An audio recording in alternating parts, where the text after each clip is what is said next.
to Open Doors and Open Data, how data can help solve the housing crisis. So we have a panel today that will be discussing how public lands data and its use in affordable housing.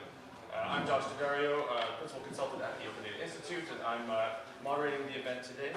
But with me are three experts in the topic of housing data. So first we have Sam Roberts, a Communications Officer for the HART project, which is the Housing Assessment Resource Tools. It's a project funded by the CMHC to research database solutions to Canada's housing crisis. We also have Mike Richardson, CTO at Rich Analytics and volunteer technical lead at Housing Now TO. Online later on, we'll have Valessa Faria, the Director of Housing Secretariat, Housing Policy and Strategy at the City of Toronto. So thank you so much for being here. Really looking forward to the panel today. We'll kick it off with Sam. Hi, everyone. Thanks so much for having me. So my name is Sam Roberts. I'm the Policy and Communications Officer for the Housing Assessment Resource Tools project. Today, I'm going to talk to you a little bit about our project, a little bit about land data, why it's important, how it can help solve the housing crisis, and then we're going to talk about a couple specific projects based out of Toronto that work towards just that.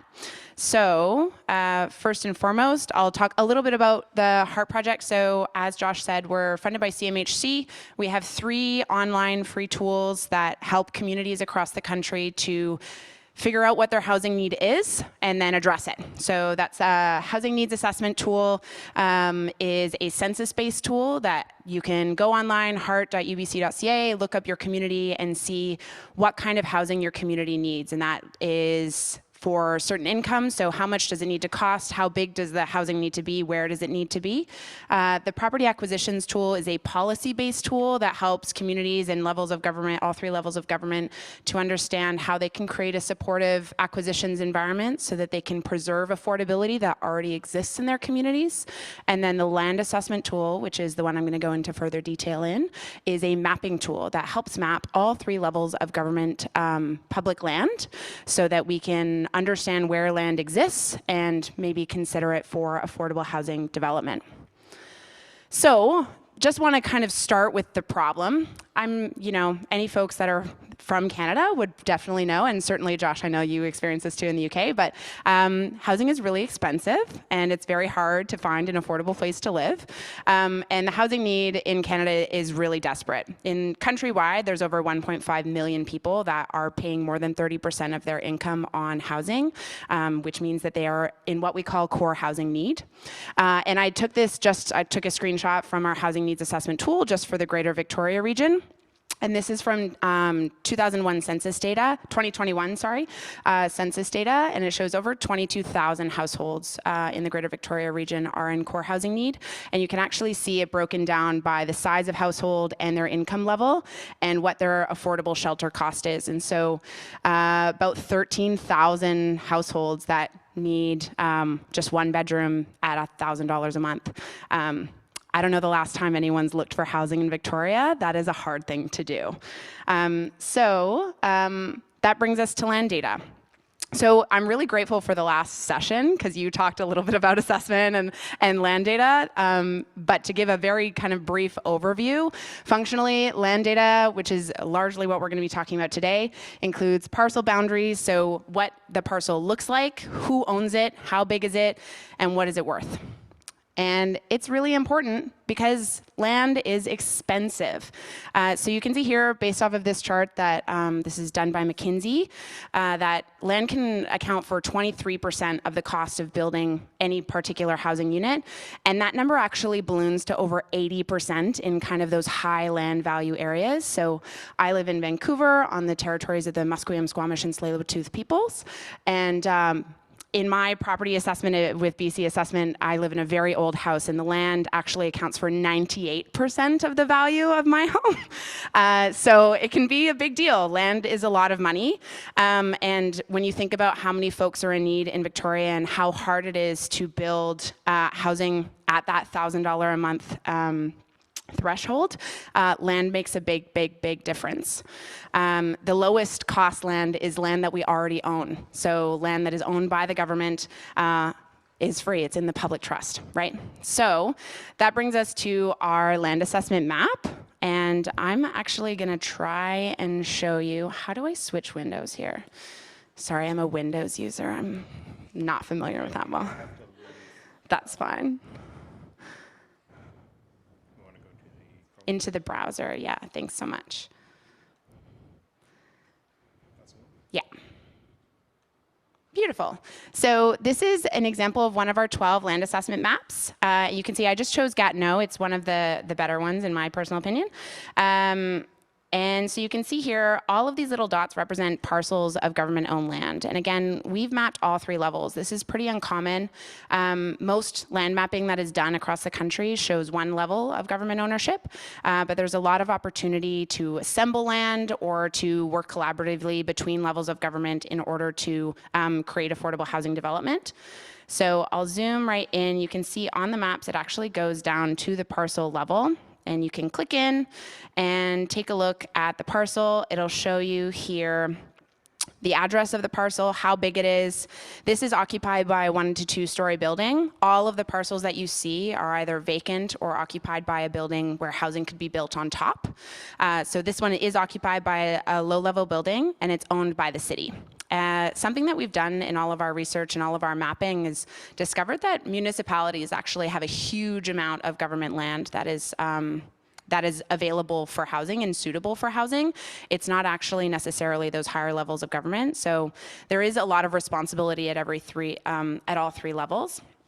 We also do priority map by proximity to amenities. So this is less relevant to what I want to talk about, but I do want to just point out that you can see its score based off of its proximity, walking distance to all of these different things. So if you're considering building on this parcel, you can consider something like co-development. So this scored is 0. It's not close to any grocery stores. So if you're deciding you want to redevelop this parcel, you could build a grocery store, and that makes it a little bit more of a complete community situation, makes it a lot easier for folks to live there conveniently.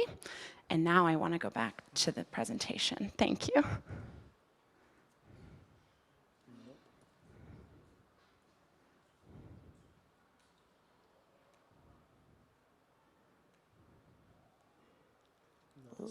Yeah, that's it.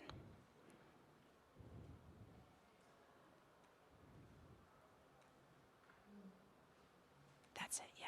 Thank you so much. Okay. Perfect. So now to the land data part. In our process of mapping land across Canada, we encountered some challenges. But I'm going to give you kind of the quick and dirty, good, bad, and ugly of land data in Canada, starting with the good. And so I'll actually just point to federal lands. Federal lands are really easy to get. You can pretty much map them across the country. If you Google federal land mapping, you can find a place that has it all kind of listed. But I will also highlight BC as a very good resource. So we've already talked a little bit about BC Assessment if you were in the last session, as a really wonderful part of the BC data catalog.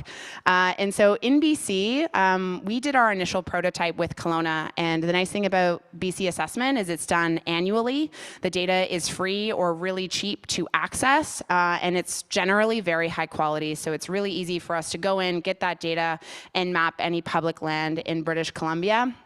So federal lands, BC, generally kind of best practice.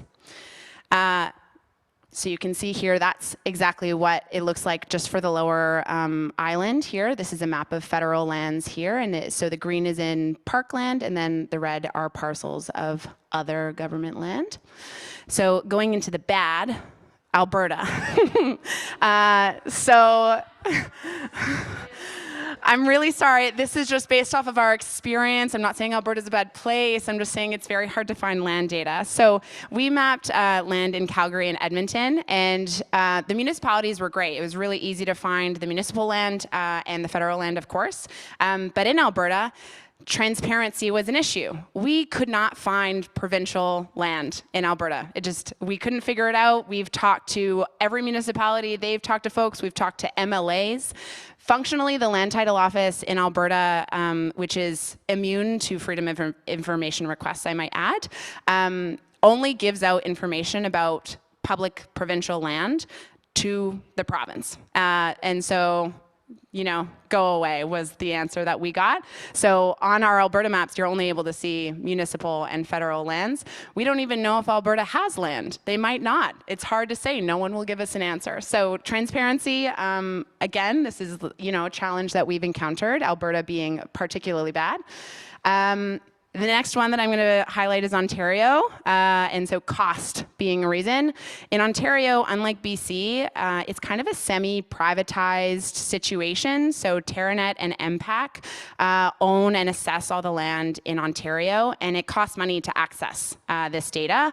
And so for us, just our small little research project based out of UBC, it cost us $40,000 just to get public land in the GTHA, not even all of Ontario, just the GTHA, and display it online for 1 year. So their original quote was, you can have a discount for the first year, $40,000, and then it will go up to $100,000, which is, yeah, not easy. And municipalities also have to work and negotiate for this type of data for their own land. It's really a difficult and cumbersome process.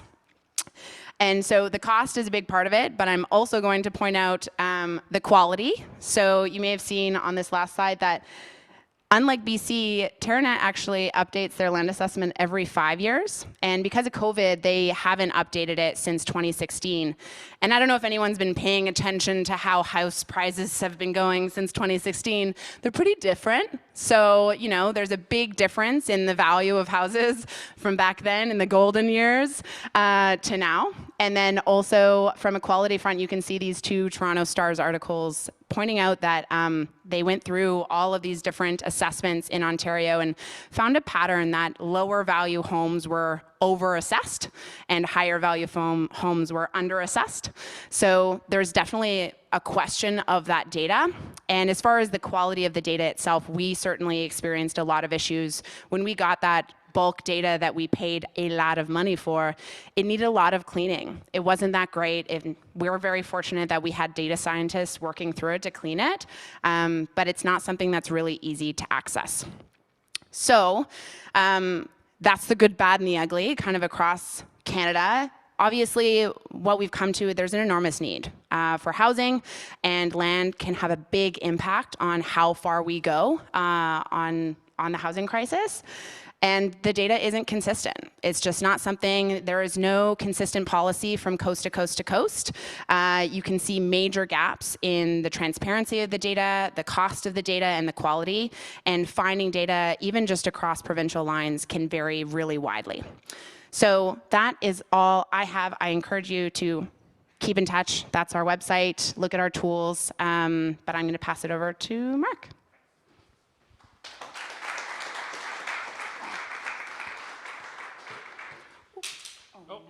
The battery shoots out of the... No, it does not. You're good. Okay, we're good. There you go. There we go. Let me just put the...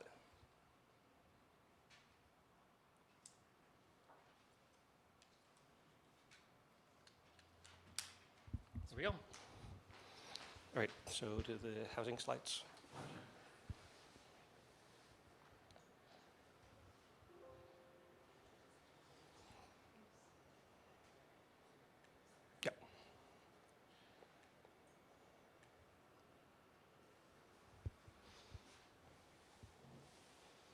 All right, good afternoon. Thank you for all coming out on a lovely Friday afternoon when it's lovely and warm outside and you're sitting inside listening to us talk about open data around affordable housing. So you've all earned your Hauser buttons that are on the table. We're going to be talking about how data can help resolve the housing crisis.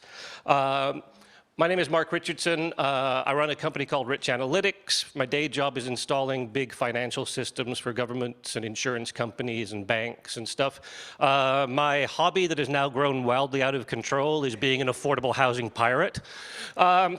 I was part of the Toronto Planning Review Panel under Jennifer Keesmaat in 2015 to 2017. I was also part of the City of Toronto's Open Data Community Advisory Board from 2017 to 2018. And we had an election in 2018. What is HousingNowTO.com? We don't work for the City of Toronto. We don't work for Create TO. We don't work for Toronto Community Housing. We don't work for Terranet. We don't work for MPAC. We don't work, we're basically just a civic tech ragtag group of people who do work off the side of their desk to help Toronto solve its affordable housing problem. So we work with a number of architecture firms, a number of technology firms. We've also, over the last 5 years, developed partnerships with Toronto Region Board of Trade, U of T School of Cities, Toronto Metropolitan University School of Urban and Regional Planning, and in Washington, D.C., the Urban Land Institute. They have a North America-wide organization, which is the Terwilliger Center for Housing. So we're trying to look at a lot of best practices from other parts of North America and how to bring them very specifically into the city of Toronto. So August of 2018, we had a mayoral election, 2 mayors ago now. After Rob Ford, we had John Tory. John Tory ran for a second term in 2018. He was promising to create 40,000 new units of affordable housing in 12 years. He was running against Jennifer Keesmaat, who was the former chief planner of the city of Toronto. She was saying she was going to create 100,000 units in 8 years. I can't remember what her number was, but the Toronto Star wrote an article in August of that year that said, "Are John Tory and Jennifer Keesmaat's affordable housing plans achievable?"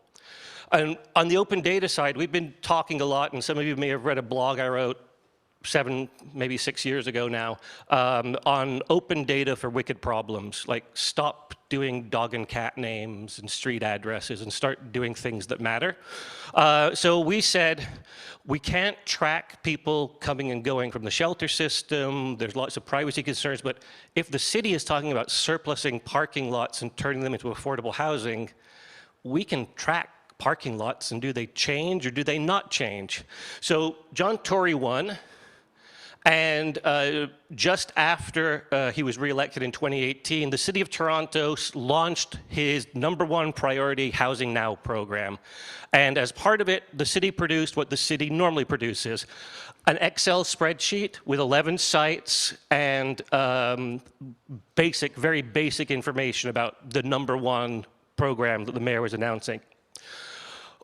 Our volunteers worked through with grabbing different sources that we found from different civic agencies.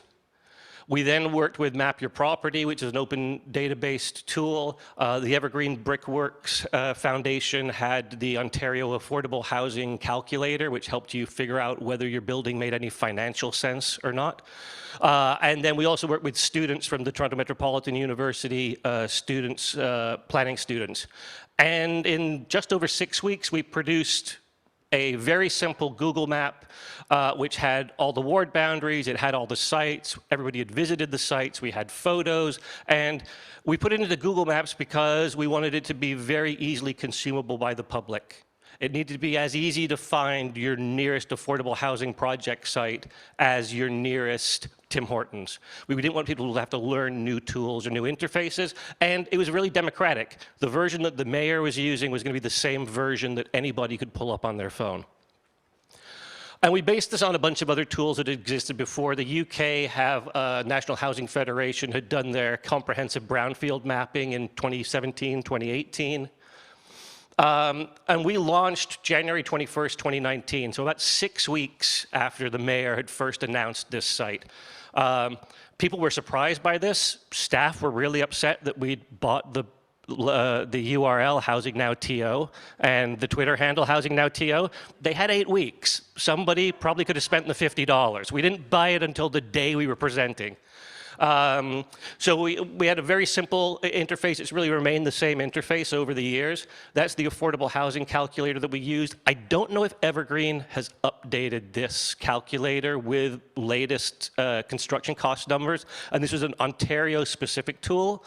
But I believe this was open source when they created it in 2018. So if somebody wanted to grab this and create the Vancouver version or the Alberta version, there's a model there waiting to be exploited. Now we are almost 5 years in, and we already passed 170,000 visits to the map. Media uses it. Politicians use it. We get questions all the time from people who are using it. And we've added more sites. It's gone from that first 11 sites to now 22 sites across the city, plus another probably 100 acres of lands that are in what they call the Housing Now pipeline. And then during COVID, we had the rapid housing and the modular housing and the hotel conversions, and we started to track those as well. So the mayor, old mayor John Tory, had his 40,000 target. New mayor Olivia Chow, who just came in over the summer, she's added another 25,000 units to the target without changing the date for delivery. So it's going to be a bit of a challenge. And Valessa's probably going to talk about this in her sessions a little bit more. But in the slide deck, there's a bunch of materials in the appendix of it that link to some of the reports that our data has fed into. Our model, we're happy to have people steal and borrow it. So if you want to create a similar tool for your municipality or for your region, we're happy to help. This is how you reach us. There's lots of media coverage. We have a YouTube, we have a LinkedIn. Please connect with us or grab us after this session. And I'm happy to turn it over to Valessa now.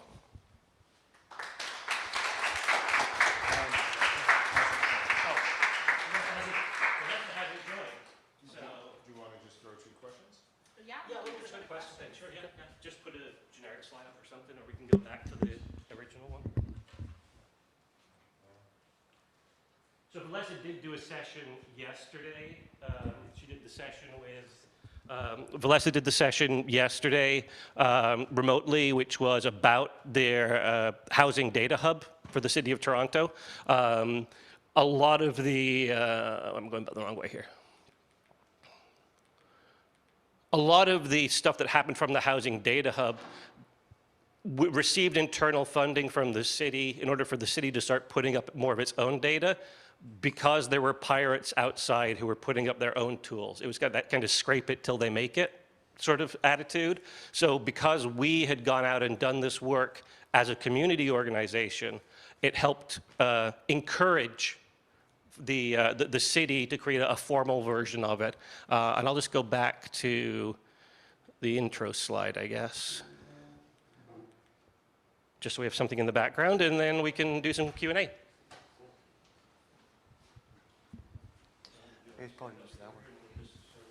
Yeah, so we're going to open it up for Q&A now. So if anyone has a question, are there any, and if there's any question online, so I guess we can take those too. All right. Anyone want to kick things off? Yes, in the back. Do we have a roving mic? Okay. Oh. Hi. Hello. Here? Yeah. Thanks for the presentation. There is an increasing appetite for accessible disaggregated data, right? So I'm just wondering if you were able to disaggregate by minority groups. For example, you know, the core housing needs for indigenous groups or immigrants, etc. And then you can create that benchmark with the main population, right? That's number one. Number two, is there any thoughts about studies that will tell the government how much it will cost to close those gaps? Yeah, actually, if I can show on the browser, I can actually show you how this is.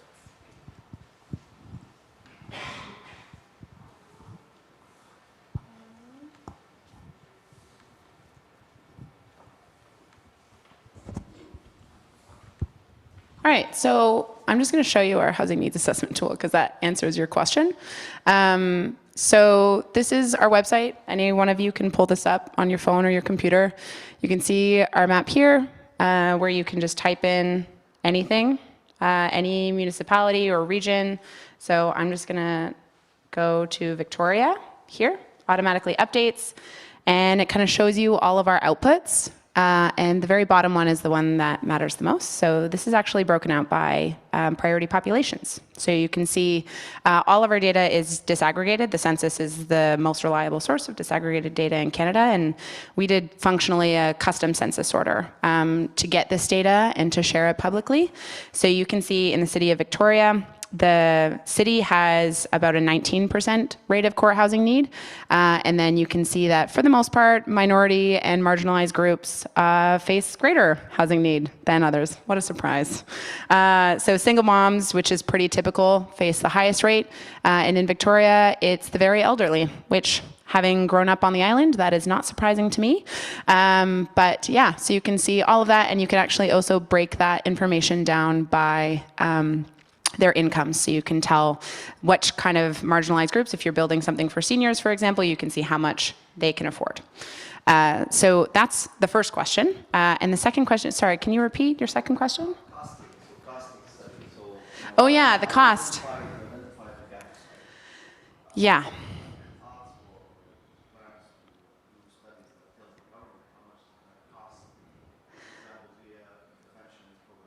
Right. Yeah, I wish that I had a lot more to say about the built environment and construction costs. There are a lot of groups that do that, actually. I might point you in the direction of the Affordable Housing Navigator, which is another CMHC-funded research project, that they've actually created a dashboard that does kind of like a feasibility of certain sites so that you can see what kind of density you can build in order to meet certain thresholds of affordability. But of course, the cost of construction for meeting the need is wildly different from place to place. Certainly, you also have the aspects of rural communities face a lot more expensive and challenging environment for building that need.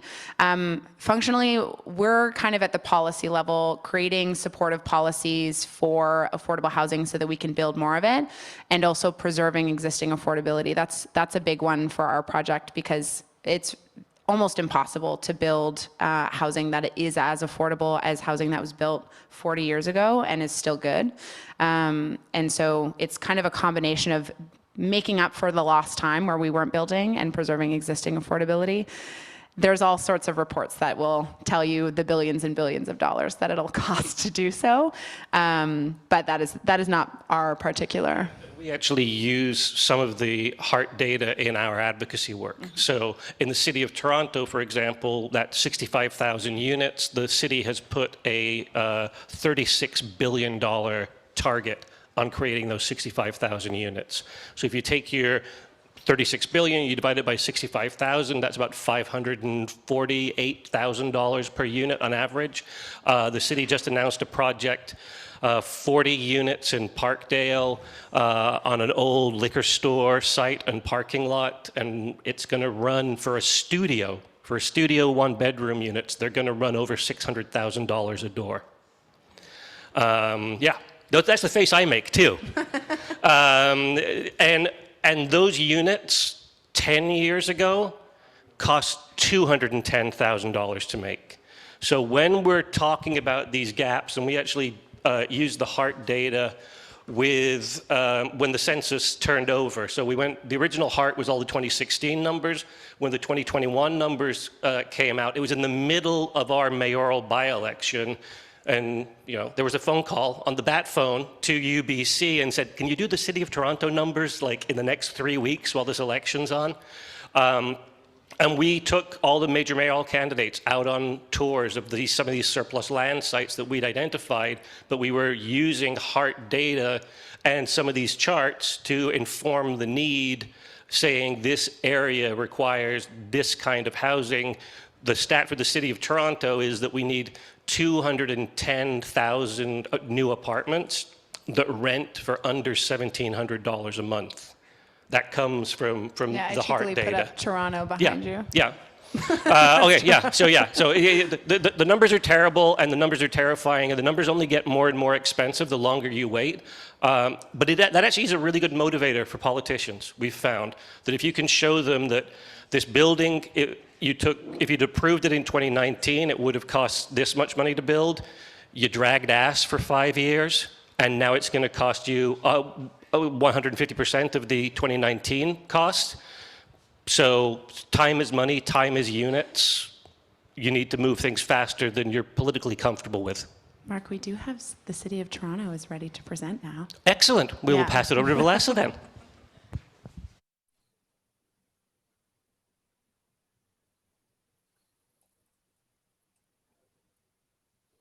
Great. Hi, everybody. So my name is Anne Marie. I'm actually presenting on behalf of Vanessa Faria, who can't make it today. and I co-presented with her yesterday. So I have some slides to share. Let me see if I'm able to do that.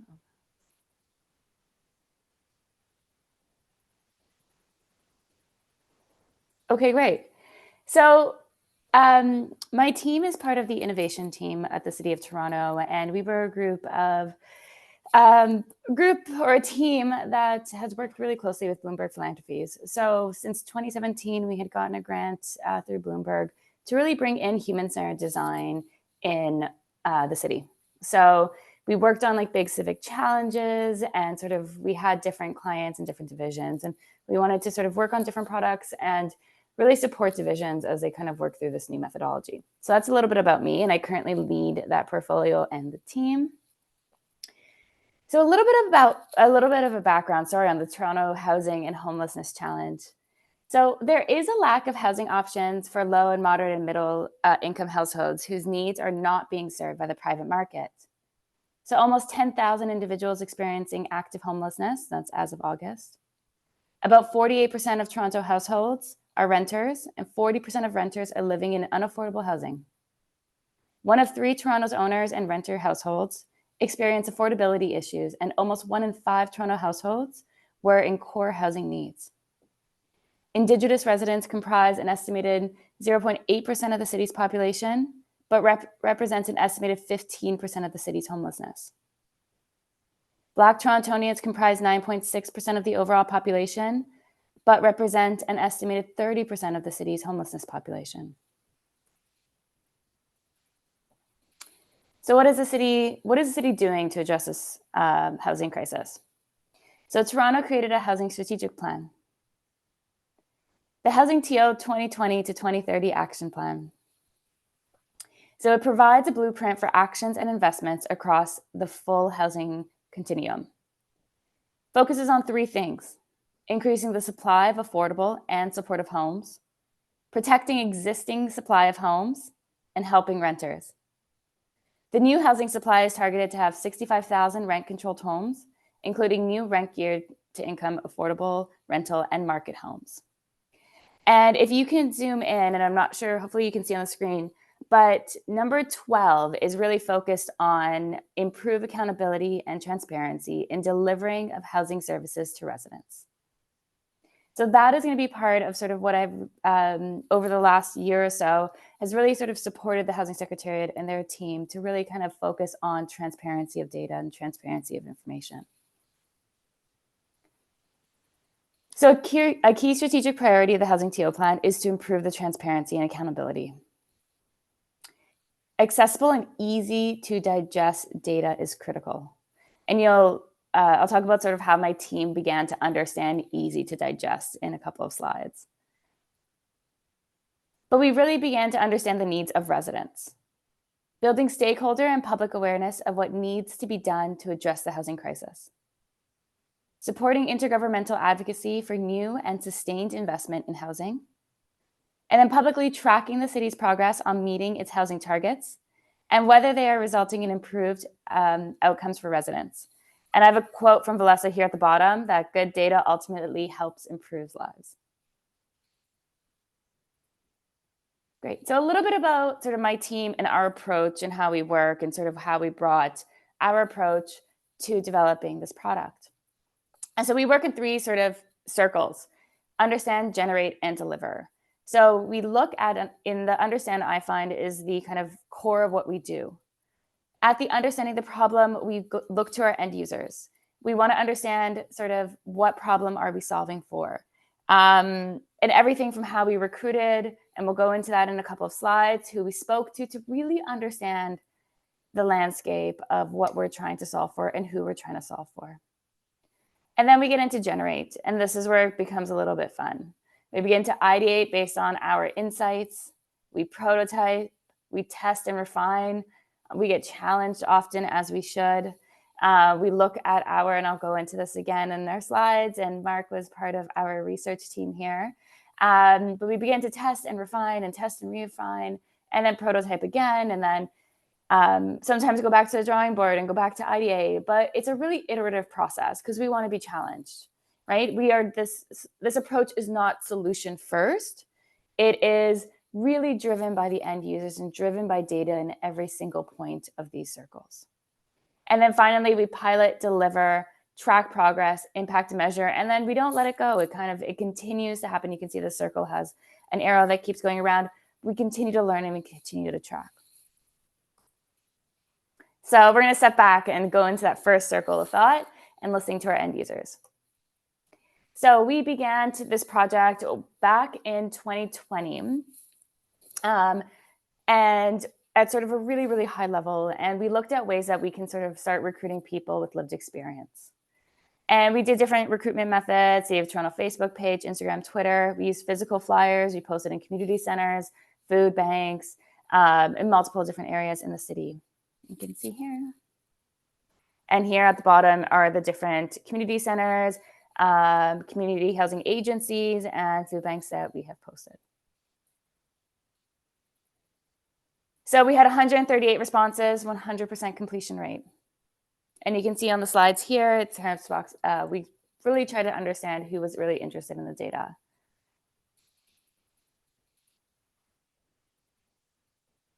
Great, and a little bit more. We had a really, really high level of interest from people between 18 and 44 years of age. They comprised almost 70% of the people who responded. And again, yes, we use sort of opportunities for people to do it online, but we also provided people with the opportunity to fill in a form if they were in person, as well as to call in if they chose. So giving people the option and the methods to provide their feedback in the methods that they chose. So in February 2023, this was after the former Mayor Tory's mandate and council decision that we had to put out a product by March 2023. We decided to take it to the streets. We had a short period of time and went into doing a full research sprint. So we were really we were really aware of where we wanted to go. We used a lot of cross-reference data. We looked at neighborhood improvement areas, housing eviction help centers, and then City of Toronto operated social and support housing locations. So into 5 different locations, 15 hours, and we really try to focus on children and seniors as well. We really wanted to hear sort of the people that we didn't hear or that didn't have a high level of response from the first round of engagement. So some really key takeaways, we did some card sorting exercises, how they would like to use the dashboard. First thing, they would like to see new affordable and social housing units and based on where they lived. So a map is really, really important to people. If I was looking for a new place to live or helping somebody else find a place, and to learn how many affordable and social housing units are being built right now. So some key themes.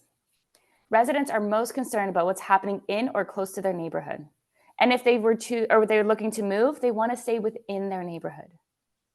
When asked about a map, most residents said they would use a map that has existing and proposed affordable and social housing units.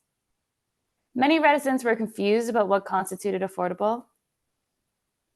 Almost all residents we spoke to were aware of the wait list and were either on it themselves or they knew people on it. And there was a lot of frustration we heard around the wait list. Residents want more engagement. A resident had said to the team, "I really appreciate the city coming here and to talk to people." So fast forward into some usability testing. So SMEs were engaged in the discovery phase of the housing data and were re-engaged, particularly those with specialized in research and specific housing subject matters. Virtual usability tests with low fidelity prototypes were conducted with 10 SMEs, where they shared their screens and mocked up an environment to provide critical feedback as they navigated the pages. We also spoke to 10 people with lived experience, and you can see sort of their geographic or sort of where they lived. 7 were virtual, 3 were in person. We also spoke to, as you can see, multiple subject matter experts. Keep going. Great. So in parallel to launching the Data Hub, there was a data book that was created as well to really provide sort of that analog tool for those that sort of wanted a really dense sort of sense of data sets in their hands. And we asked our SMEs about these as well, sort of the usability of it. And we quickly began to realize that these products, the Data Hub was very much a stakeholder-centric product. Multiple different stakeholders, external, internal, academics, housing providers, housing advocates, as well as people and residents of Toronto or those that are just interested. The housing data book, as you can see here, were much, much more skewed to those of academics, entrepreneurs, and housing providers than it was for residents who were identified as high risk for their housing needs.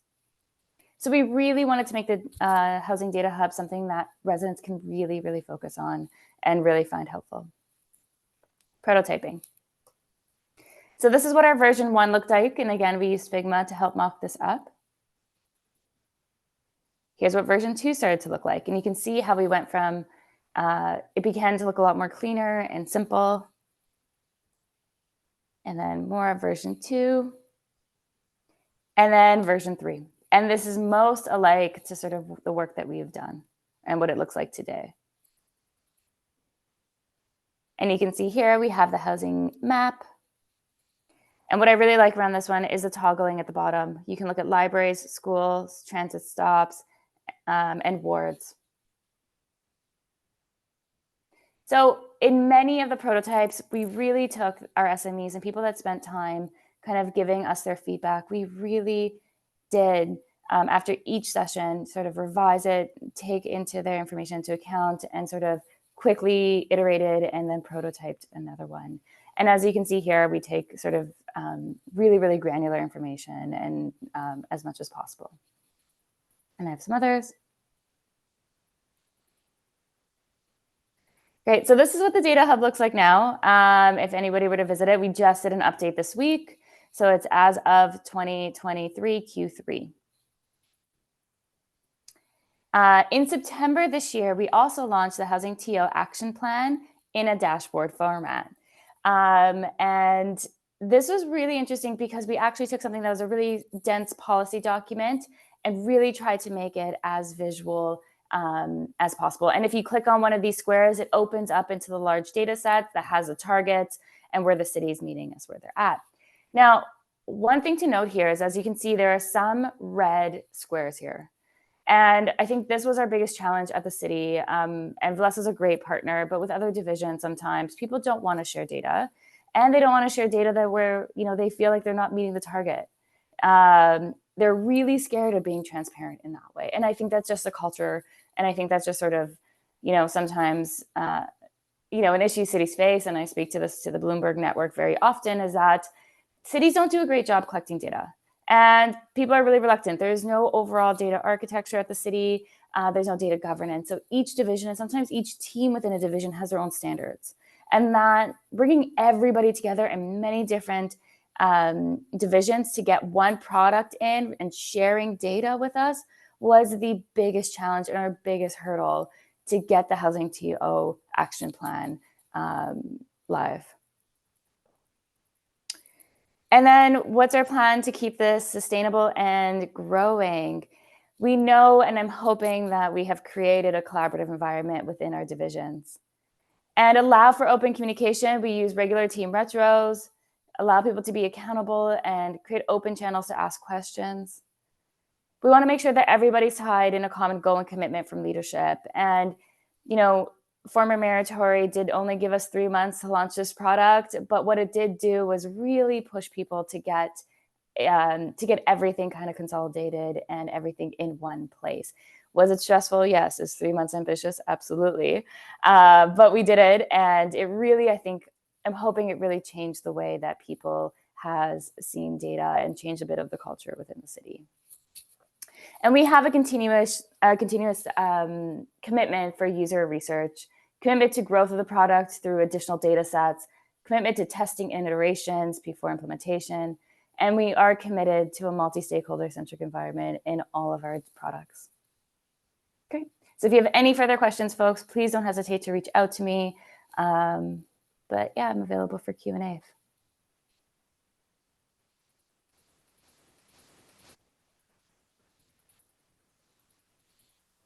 So I think we're a bit over time, is that right? So maybe we can just us do one last question for the group? I know you've got your oh, and your question got sort of cut short. Do you still want to ask it?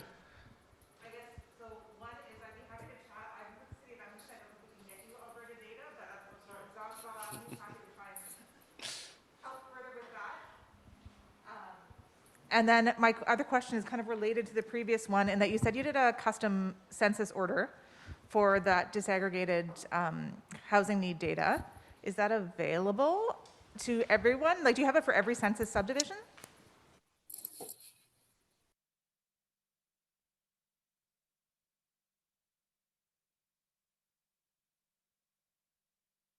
Division and census subdivision and province and territory.